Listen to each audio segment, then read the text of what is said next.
Hello, જય શ્રી કૃષ્ણ.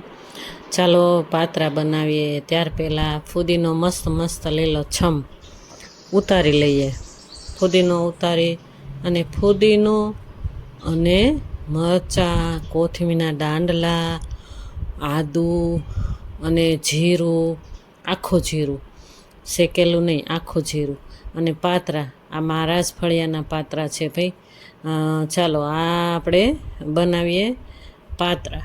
જ્યારે છોકરાઓ સ્કૂલેથી આવે ને ત્યારે આ બધું તૈયાર કરી અને રોલ બાફી અને મૂકી દેવું જોઈએ તમારે, જેને દીકરા દીકરીઓ સ્કૂલે જતા હોય એના માટે. ત્યારે છોકરાઓ એટલા ખુશ થઈ જાય, આવે ત્યારે એને એકદમ ક્રિસ્પી ક્રિસ્પી વઘારી દેવાય. જો પાત્રા બનાવવાની રીત જોઈ લઈએ. અમે તો સાદી ને સિમ્પલ રીત તમને હું બતાવવાની કોશિશ કરીશ. પાત્રા બનાવવા માટે થોડુંક પાણી લઈ લીધું મેં અને મીઠું અને હળદર નાખી દીધી અને લીંબુ ગાળીને નાખી દીધું.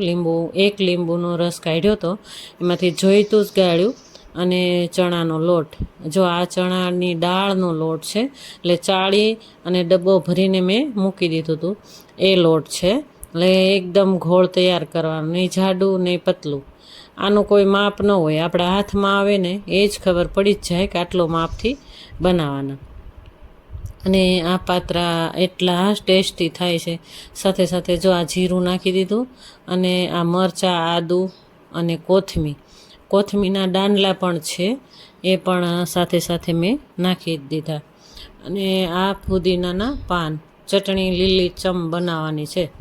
લીલી છમ ચટણી મસ્ત એવી બનાવવાની છે. મીઠું નાખી દીધું, ચાટ પાવડર નાખી દીધો અને લીંબુનો રસ નાખી દીધો હતો.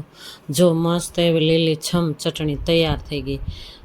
ચાલો જોઈએ કે બીજી ચટણી શાના માટે કરીએ છીએ. તો આદુ મરચાં અને કોથમીરના દાંડલા અને કોથમીર, એની ચટણી, આ ચટણી ગમે તેમાં નાખી શકાય. જો આ પાત્રા હું બનાવું ને એક હોળમાં હું આ લીલી ચટણી બનાવીને નાખી દઈશ. ક્રશ કરીને રાખેલી હોય ને તો ચમચો ભરીને નાખવા થાય.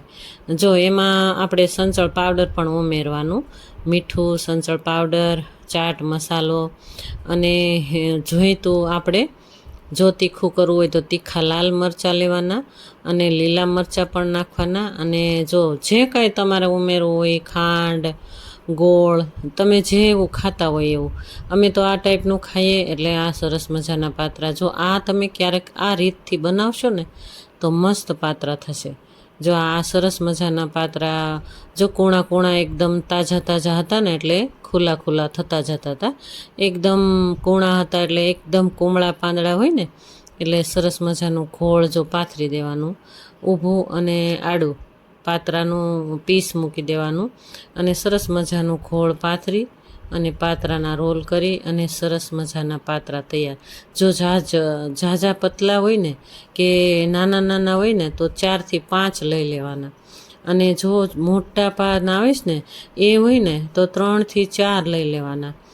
તો જ આ પાત્રાનો રોલ સરસ મજાનો જાડો અને મોટો અને એકદમ મસ્ત થાય. જો સીધું વાળવું હોય ને તો સીધું પણ વાળી શકાય રોલ. અને એક બાજુ, બે બાજુથી પણ હું તમને બે બતાવીશ કે બે બાજુથી ભેગા કરીને પણ વાળી શકાય. આ એક બાજુથી વાળ્યું અને હવે આ બે બાજુથી હું વાળતા તમને બતાવી રહી છું. જો બે બાજુથી ભીડી અને વાળી દેવાનું. જો ઝાઝું બધું નાખવું હોય ને લોટ તો પણ નાખી શકાય. મેં મીડિયમ નાખ્યું હતું. સરસ મજાના જો બાફવા મૂકી દીધા. જો ઢોકળિયું હોય તો ઢોકળિયામાં મુકાય અને જો કઢાઈ હોય ને તો કઢાઈમાં પણ મૂકી શકાય. અને આ સાઈડ અમે ચા પણ બનાવી. આ નાસ્તો છે ભાઈ. અને હલકો ફૂલકો ચટણીવાળા પાત્રા, લીલી છમ ચટણી નાખીને પાત્રા મસ્ત તૈયાર થઈ જશે. ચાલો જોઈ લઈએ. બફાઈ ગયા હોય તો છરી મારીને જોઈ લેવાના. પછી ઉતારી અને થોડા ઠંડા થવા દઈ અને પીસીસ કરી નાખવાના. પીસીસ કરી અને વઘારિયામાં વઘાર કરી નાખો એટલે એવા મસ્ત ટેસ્ટી થાય પાત્રા. વઘારમાં પણ એકદમ ક્રિસ્પી તળો ને, એકદમ ચડવા દો ને તેલમાં, એકદમ સાતળો ને તો સરસ થાય.